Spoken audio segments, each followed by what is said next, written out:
Derechos en Pugna. Conduce Gerardo Laveaga.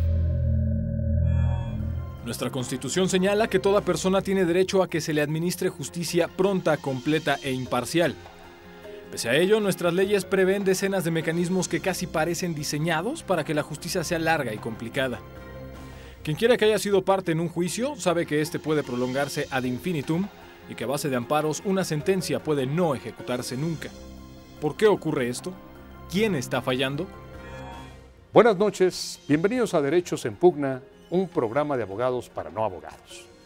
Esta noche nos acompaña un abogado litigante y un juez del Tribunal Superior de Justicia del Distrito Federal, Yaopol, Jorge, bienvenidos, para hablar de un tema que no implica una pugna, pero sí exige una aclaración.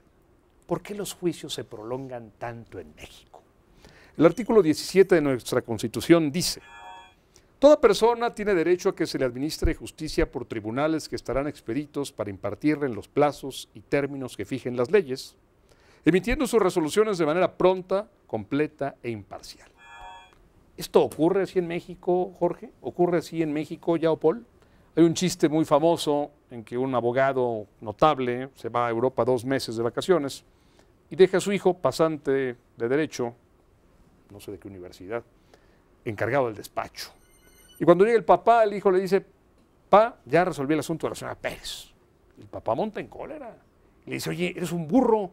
Si con el dinero de la señora Pérez y con este caso que le prolongamos durante meses y años, pagué tu primaria, tu secundaria, tu preparatoria, tu universidad, compramos la casa, amueblamos el despacho y tú ya solucionaste el problema de la señora Pérez, eres un tonto. Jorge, ¿el artículo 17 se cumple en México? ¿Nuestra justicia es expedita, es imparcial, es rápida? Mira, Gerardo, muchas gracias por invitarme al programa. Yo creo que el artículo 17 constitucional, como tantos otros de la Constitución, en efecto establecen una simetría que no es completamente clara entre lo que dice la ley por un lado y lo que en realidad ocurre en la vida práctica. Porque el artículo 17 te habla de que la justicia será tan pronta y expedita conforme a los plazos y términos que establezcan las leyes. Y las leyes establecen plazos y términos que permiten que los juicios se tarden mucho más tiempo de lo que eventualmente pudiera ser deseable. ¿Por qué se tardan tanto los juicios? Quizás es un conjunto de factores. Intervienen razones que son imputables a la ley, razones que son propias de la burocracia en la que se desenvuelven los procedimientos, pero también hay que decirlo, causas que tienen que ver mucho con lo que hacen los abogados en los procedimientos. Como bien lo comentas en ese chiste, a veces los abogados somos quienes propiciamos que a través del ejercicio de todos los derechos que la ley nos da en los procedimientos, logremos que los juicios se tarden mucho más de lo que debieran tardar. ¿Por qué llegan a tardarse tanto los juicios, Yaopol? Un punto es el que tú acabas de comentar a guisa de broma, que en relación a que los abogados a veces buscan alargarlo para que entre más audiencias existan, mayor cobro y mayores ganancias al final. Pero creo que eso está atacando a través de ciertas reformas a la ley con relación a que hay un límite para las audiencias. En un juicio ordinario civil, un juicio común, para que se entienda, solamente puede haber por mucho 2 audiencias y una tercera para caso fortuito o fuerza mayor. Yo creo que lo que retarda el procedimiento en esencia es la carga de trabajo, es el primer punto. Llegan 8 o 9 demandas diarias por juzgado en los 83 juzgados civiles, es una carga enorme de trabajo con el tiempo. Tú dices que hay muchos recursos, tú dices que hay mucho rezago. Hay mucho rezago. Ahora, y además al momento de su ejecución de las sentencias también tardamos mucho para ejecutar es una otro sentencia. punto que hay que abordar. Hasta 1996, un abogado interponía un recurso y se paraba el procedimiento. Todo se suspendía hasta que se resolviera. Era un juicio dentro del juicio. Empezaba el juicio, había una decisión del juez y se paraba el procedimiento. Se paraba.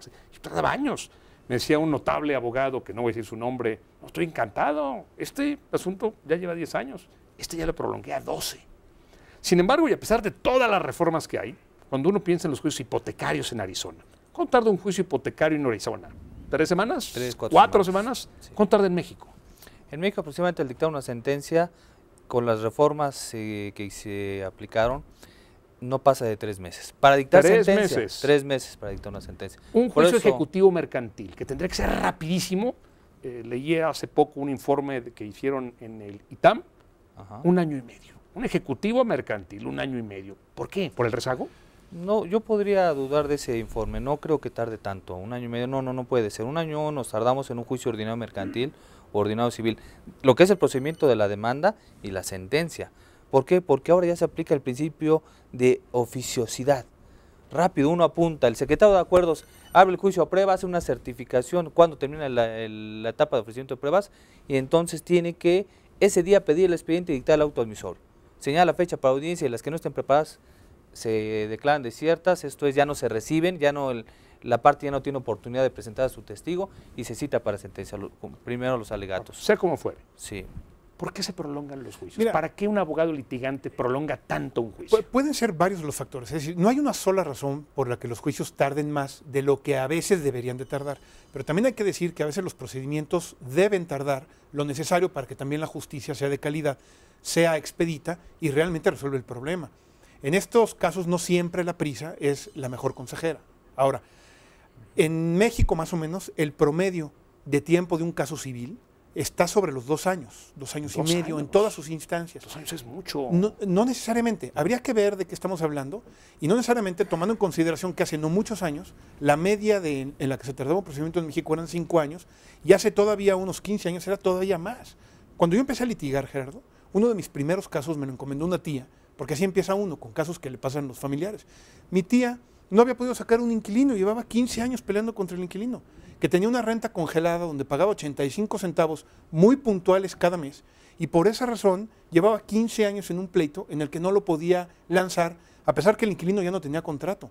Los expedientes ya no aparecían, los abogados ya se habían estado muriendo uno tras otro, el asunto estaba completamente revuelto y el inquilino llevaba 15 años feliz de la vida con un juicio en el que había sentencia, pero la sentencia no se podía ejecutar. ¿Por qué?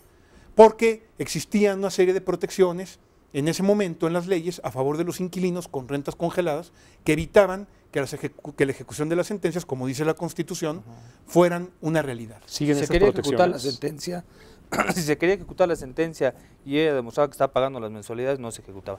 Ya no existe en eso, ya. La protección al inquilino se ha reducido en gran medida. Los juicios de controversia de arrendamiento inmobiliario son rápidos y concretos.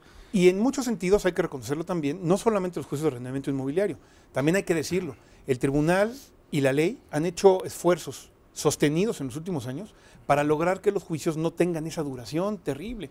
Te pongo otro caso. Hasta hace no mucho tiempo en México, un divorcio, además del desgaste que generaba entre los cónyuges que estaban en pleito, podía tardar años de pleito, entre ellos, con los hijos involucrados, psicólogos, audiencias, ellos dos viéndose y peleándose en tribunales con testigos, involucrando a los familiares.